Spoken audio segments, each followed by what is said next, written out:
Hi, my name is Megan. I have the American elm and the Norfolk Island pine. For the American elm, it is native to eastern North America. It was first found in the Chicago, Illinois area. Its common name is the American elm or the white elm, and its scientific name is the Ulmus americana.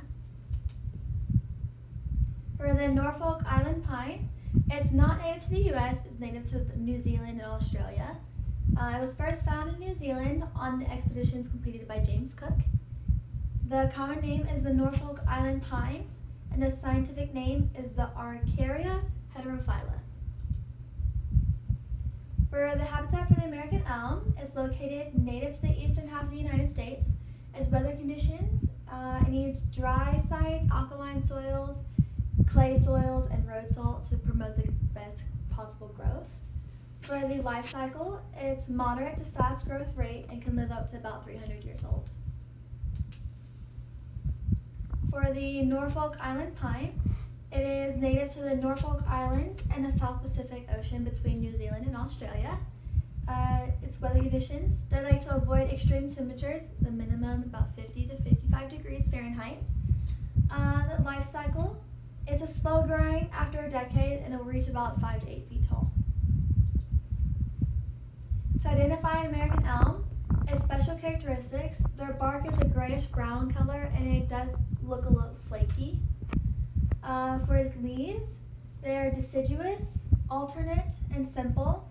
They have an elliptical shape and their margin is doubly serrated. For their stem, it's a slender reddish brown, but it will turn ashy gray with age, and it's hairy at first, but it will eventually become smooth. For their root, it's an enormous root system. It's very thick and spreads out very far. It's a picture right here of it to show. To identify the Norfolk Island pine, its special characteristics, it's not actually considered a pine. It's actually part of the southern hemisphere counterpart of the pine. For its leaf, it's a needle-like leaves that curve upward to a point. A picture right here is an example of that. For the stem, it's arranged in symmetrical whorls, and its roots are very small and tiny, and they grow very close together, and they're small in size. For the American elm, the advantages is that it creates boxes, it's used for furniture and paper and stuff like that. It's also the most preferred shade tree for the urban roadsides. For its disadvantages, it's also a very expensive tree to care for because it easily contracts diseases.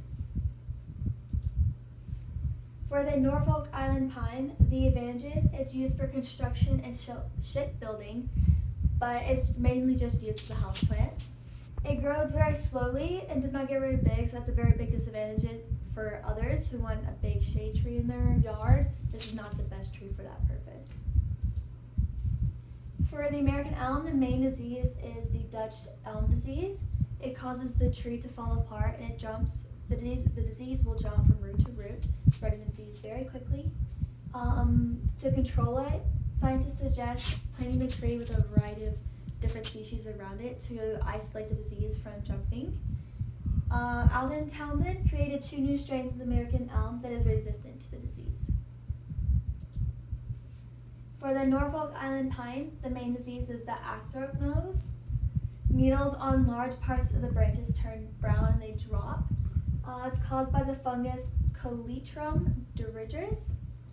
Scientists suggest keeping the foliage dry and to avoid overhead watering. This is my references. Thank you for your time.